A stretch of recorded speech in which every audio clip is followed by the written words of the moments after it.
வணக்கம். என் பேர் ஞானரதம். நம்ம இப்போ பார்க்கக்கூடிய தலைப்பு என்னன்னு பார்த்தீங்கன்னா, சனி வக்ர பெயர்ச்சி பலன்கள்ங்க. சனி வக்ர பெயர்ச்சி பலன்கள்னா என்னன்னு முதல்ல தெரிஞ்சுக்குங்க.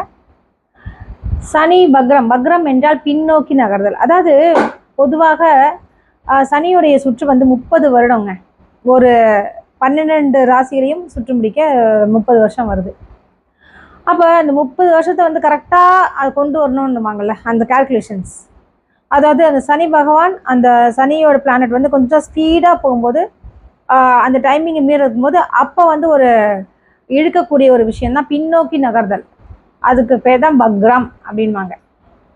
சரிங்க, இந்த சனி வக்ரம் எப்போதுலேருந்து எப்போ வரைக்கும் அப்படின்ற ஒரு விஷயம் தெரிஞ்சுக்கங்க. ஃபஸ்ட்டு ஜூன் மாதம் 19வது நாள் முதல் நவம்பர் மாதம் 4வது நாள் வரைக்கும் சனி வக்ர பயிற்சி ஆகிறாங்க.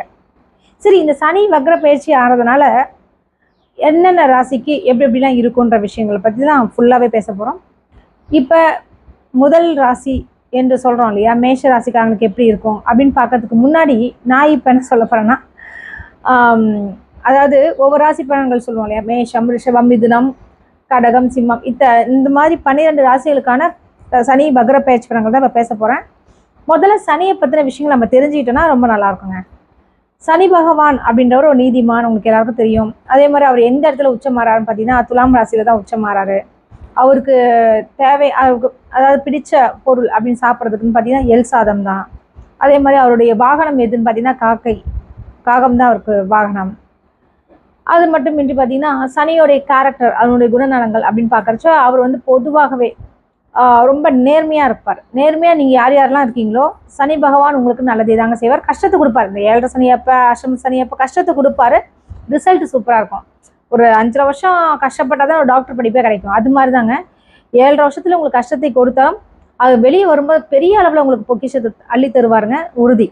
7.5 தான் ஒருத்தங்க வந்து பெரிய ஆளாக முடியும். 7.5 தான் நிறைய பேர் வந்து கொஞ்சம் கெட்டு போய் வீணாக போனதுக்கும் அந்த 7.5 தான். அதனால் வந்து அந்த 7.5 அப்படின்ற ஒரு விஷயம் இருக்குல்ல, அந்த 7.5 வந்து எப்படின்னா பொதுவாகவே வந்து ஒவ்வொருடைய வாழ்க்கையிலையும் வந்தே ஆகணுங்க. ஏன்னா நிறைய பேருக்கு வந்து மற்றவங்க சந்தோஷமாக இருக்கும்போது எல்லாரும் பக்கத்தில் வந்து நிற்பாங்க, கஷ்டமாக இருக்கும்போது எல்லாம் தெரிச்சு ஓடிடுவாங்க. இதுதான் வந்து மனுஷனுடைய இயல்பு. அது எல்லாருக்கும் உங்களுக்கு தெரிஞ்ச ஒரு விஷயம். அதுவும் ரொம்ப சந்தோஷமாக இருக்கிறனா தான் 7.5 சனி வந்தே ஆகணும். வந்தால் தான் மற்றவருடைய சுயரூபத்தை நம்ம தெரிஞ்சுக்கலாம். அடுத்த 7.5ல வந்து நம்ம வந்து அதை பண்படுத்தி அதனுடைய அறிவை வந்து நம்ம கொள்முதல் படுத்தி பயன்படுத்திக்கலாம் மக்களோட பழகும்போது. ஏன்னா மற்றவங்களுடைய நாலேஜு தெரியாத மாதிரி ஆகிடுங்க. அதாவது யார் எப்படின்னு நமக்கு தெரிஞ்சு கொள்ள இந்த 7.5 சனின்றது ரொம்ப யூஸ்ஃபுல்லாக, அதுவும் குறிப்பாக சின்ன வயசில் வந்தால் ரொம்ப நல்லதுங்க. ஃபஸ்ட்டு 7.5 வந்து ஃபஸ்ட் டைம், அதாவது சின்ன வயசில் ஒரு 15 வயசில் வந்தாலும் சரி, 25 வயசில் வந்தாலும் ரொம்ப நல்லது. ஏன்னா அப்போ தான் வந்து மனிதர்களை பற்றி தெரிஞ்சு கொள்ள முடியும். அதுக்கப்புறம் அடுத்த 30 வருஷத்துக்கு அப்புறம் வரும்போது 7.5ல நம்ம ஈஸியாக எல்லாரையும் ஹேண்டில் பண்ண முடியும். ஏன்னா சின்ன வயசில் தான் நம்ம வந்து எதுவாக இருந்தாலும் தாங்க முடியும். வயசான காலத்தில் தாங்க முடியாத ஒரு விஷயம் இருக்குது. அதே மாதிரி எல்லாமே 7.5 சனின்ற விஷயம் தான் பொதுவாக கஷ்டம் அப்படின்றதான் தெரியும். 7.5 சனிலே வந்து பார்த்தீங்கன்னா முதல் சுற்றுன்னு வருதுல்ல, 30 வருஷத்துக்கு வரக்கூடிய ஃபஸ்ட்டு சுற்று பேர் வந்து மங்கு சனின்வாங்க. அடுத்து 30 வருஷம் கழிச்சு வர்றது பொங்கு சனின்வாங்க. பொங்கு சனியில் பெரிய அளவில் நல்லது நடக்கும். அடுத்தபடியாக மாரக சனின்வாங்க. மாரக சனின்னா அந்த இறக்கக்கூடிய ஒரு இது. உங்கள் ஜாதகத்துலேயும் ஆயுள் பவம் வீக்காக இருந்து அப்போ 7.5 சனி வந்தால் நிச்சயமாக இறந்துருவாங்க. இந்த மாதிரி விஷயங்கள் எல்லாமே நம்ம சனி பயிற்சி பலன்களை பார்க்க முடியும். அதாவது அந்த 7.5 சனி எல்லாருக்கும் வருது இல்லையா, அப்போ வந்து அவங்களுடைய வாழ்க்கையை அப்படியே மாற்றி போடக்கூடிய ஒரு புரட்டி போடக்கூடிய ஒரு விஷயம் வந்து 7.5 சனியில் தாங்க. அதே மாதிரி சனி கொடுத்தால்னா நிச்சயமாக அவர் எடுத்துகிட்டு போக மாட்டார். ஏன்னா அந்த அளவுக்கு வந்து அவர் உங்ககிட்ட பணம் கொடுத்தா நிச்சயமாக அது உங்ககிட்டயே இருக்கும். அதாவது என்றைக்குமே அதை வந்து நீங்கள் அழிக்கவே முடியவே முடியாத ஒரு விஷயம்தான் சனியோட விஷயங்க. இதே வந்து பார்த்தீங்கன்னா ராகு வந்து கொடுத்தாருன்னா அப்படி சொல்லி எடுத்துகிட்டு போயிடுவாருங்க. ஆனால் சனி பகவான் கொடுக்கறது கஷ்டம். கொடுத்துட்டாருன்னா அது யாராலையும் எடுக்க முடியாத நிலையை தான் சனி செய்வாங்க. சரிங்க, அதே மாதிரி பார்த்தீங்கன்னா சனி பகவான் இந்த 7.5 சனியில் நிறைய பேர் வந்து 7.5 சனி மட்டும் தான் நினைக்கிறாங்க. அதில் வந்து 3 பாகமாக இருக்குங்க. விரயச்சனி, பாதச்சனி, ஜென்மசனி இது மாதிரிலாம் சொல்லுவாங்க. அதே மாதிரி கண்டக சனினா என்ன, அது அஷ்டம சனின்னு இது மாதிரிலாம் இருக்குது. நம்ம வந்து 7.5 சனியில தான் ஒரு பகுதி தான் வந்து விரய சனி, அடுத்த பகுதி தான் அதாவது ஜென்மசனி, அதுக்கு கடைசி பகுதி தான் பாதச்சனி. அதாவது 2.5 ஆண்டு 2.5 ஆண்டு காலமாக பிரித்து வச்சுருக்காங்க நமது முன்னோர்கள். சரிங்களா? சரிங்க, இப்போ வந்து நம்ம கரெக்டாக பார்க்கும்போது பார்த்தீங்கன்னா இந்த சனியோடைய முக்கியமான ஒரு தன்மைகள் அப்படின்னு பார்க்கும்போது அவர் வந்து ரொம்ப ஸ்ட்ரைட் ஃபார்வர்டு. நீங்கள் அவருக்கு கெடுதல் பண்ணாமல் இருந்தீங்கன்னா, அதாவது எப்படின்னா நம்ம வந்து யாரையும் மற்றவர்களுக்கு கெடுதல் பண்ணாமல் இருந்தோம்னா அதுவே ஒரு பெரிய ஒரு நல்லது மாதிரிங்க. ஏன்னா அப்போ தான் சனி பகவான் நமக்கு நல்லது செய்வார், கஷ்டத்தை கொடுப்பாரு. ஆனால் இறுதியில் ரிசல்ட் ரொம்ப நல்லாயிருக்கும்.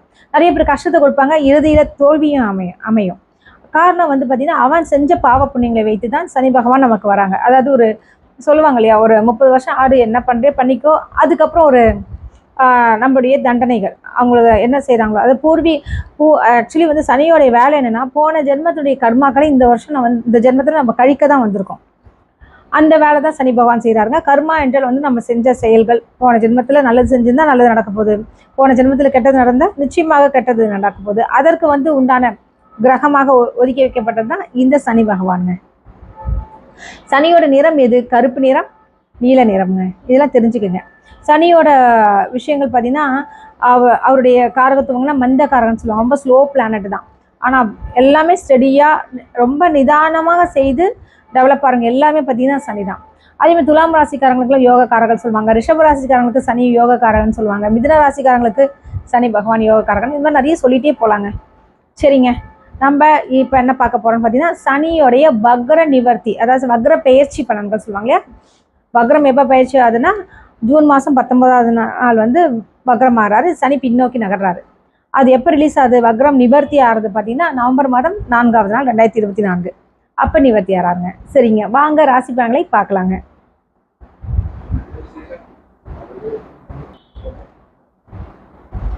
மேஷராசி அன்பர்களுக்கு இந்த சனி வக்ர பெயர்ச்சி பலன் எப்படி இருக்குன்னு பார்க்கலாங்க. பொதுவாகவே இப்போ அதாவது மேஷராசிக்காரங்களுக்கு ஒரு என்னன்னு பார்த்தீங்கன்னா அது லாபஸ்தானத்தில் வந்திருக்காங்க. 11ஆவது இடம்ன்றது உபஜய ஸ்தானத்தில் இருந்தாங்க, இது வரைக்கும் இருந்துச்சுன்னா. இப்போ அது பின்னோக்கி நகரும் போது என்ன ஆகும்னு பார்த்தீங்கன்னா உங்களுக்கு கொஞ்சம் இனி பழையபடி, அதாவது இப்போ ரொம்ப சந்தோஷமாக இருந்தீங்க இல்லையா, நிறைய விஷயங்கள் உங்களுக்கு நல்லது நடந்திருக்கும் மேஷராசி அன்பர்களுக்கு. அவங்களுக்கு இப்போ பார்த்தீங்கன்னா சனி வக்ரனும் போது நிச்சயமாக அவங்களுடைய தொழில் சம்மந்தப்பட்ட விஷயத்தில் பாதிப்புகள் வரலாம். வேலை போகிறது கூட இருக்கும், அல்லது வந்து வேலை வந்து பிடிக்காத இடத்துல போய் ட்ரான்ஸ்ஃபர் ஆக்குறது, அப்புறம் வந்து மேலதிகாரிகளுடைய கெடுபிடிக்குள்ளாகிறது, இது மாதிரி விஷயங்கள்லாம் நடக்குங்க. ஆனால் இதில் ஒரு குட் நியூஸ் என்ன விஷயம்னு பார்த்தீங்கன்னா, கூட வந்து இப்போ குரு பகவான் தனஸ்தானத்தில் இருக்கிறனால உங்களுக்கு என்ன கெடுபலங்கள் வந்தாலுமே அந்த குரு உங்களை காப்பாற்றுவாங்க. அதனால் வந்து கூடுமானவரை நம்ம வந்து கரெக்டாக இருந்துட்டிங்கன்னா பிரச்சனை இல்லைங்க.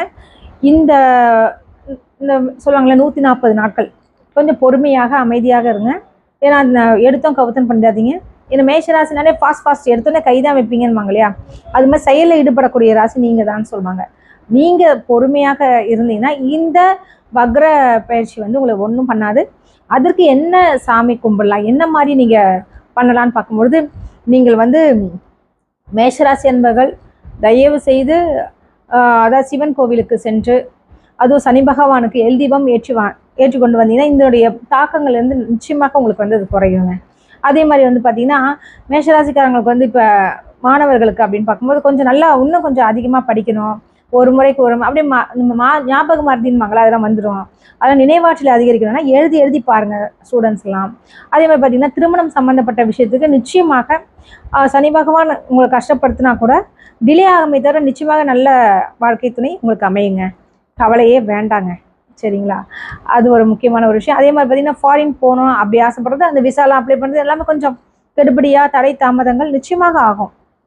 இருந்தாலும் நீங்கள் என்ன பண்ணுறீங்கன்னா பொறுமையாக இருந்து அது நிச்சயமாக உங்களுக்கு கிடைக்கும். கொஞ்சம் டிலே ஆகும், ஆனால் நிச்சயமாக கிடைச்சிருங்க, கவலை வேண்டாங்க. ஏன்னா குரு பகவான் உங்களுக்கு எல்லா விஷயத்துலையும் கூட சப்போர்ட் பண்ணுறாருங்க. அப்பா பிரச்சனை பண்ணாலும் அம்மா வந்து சப்போர்ட் பண்ணி உங்களுக்கு ஹெல்ப் பண்ணுவாங்க, கவலையே வேண்டாங்க.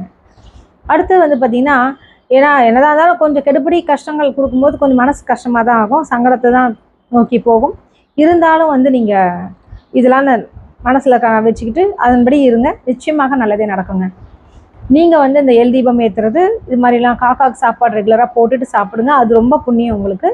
அது வாயில்லா ஜீவன் வர சாதாரணமாக சொல்லும்போது, ஏன்னா காக்கா வந்ததுன்றது உங்களுக்கு தெரியும், அது முற்பிறவிகளை வந்து அந்த முன்னோர்கள்லாம் அதில் இருக்காங்கன்ற மாதிரி ஒரு ஐதீகம். பித்ருக்கள் நமக்கு வந்து ரொம்ப சப்போர்ட் பண்ணுவாங்க அவங்க காக்காவுக்கு சாப்பாடு போடும்பொழுது. இது மாதிரி நிறைய விஷயங்கள்லாம் சொல்லிகிட்டே போகலாங்க. ஸோ இந்த சனி வக்ர பயிற்சி பலன்கள் வந்து உங்களுக்கு ரொம்ப சிறப்பாகவே இருக்க போது. அதாவது கொஞ்சம் கஷ்டத்தை கொடுத்தால் இறுதியில் உங்களுக்கு வெற்றியை தரக்கூடிய ஒரு நிலை தான் இருக்குது, கவலை வேண்டாம். கணவன் மனைவி உறவுக்குள் வந்து பார்த்திங்கன்னா சின்ன சின்ன வாக்குவாதங்கள் வந்து போகும். இருந்தாலும் பிரிவினைலாம் ஆகாமல் உடனுக்குடனே சேரக்கூடிய ஒரு நிலையும் உண்டுங்க. உங்களுடைய ராசிக்கு பார்த்தீங்கன்னா இப்போ ராகு கேதுக்கள் இதெல்லாம் பார்க்கும்போது உங்களுக்கு ரொம்ப ரொம்ப அருமையாகவே இருக்காங்க. ஏன்னா உபஜய ஸ்தானத்தில் கேது பகவான் இருக்கனால ஆன்மீக எண்ணங்கள் கொஞ்சம் துளிர்விடத்தான் செய்யும். கோவிலுக்கு செல்லக்கூடிய ஒரு சூழலும் உண்டு. அப்படி கோவிலுக்கு போகிறதா சனி பகவானை வந்து கொஞ்சம் தியானியங்கள், நல்லதே நடக்கும். வாழ்த்துக்கள்.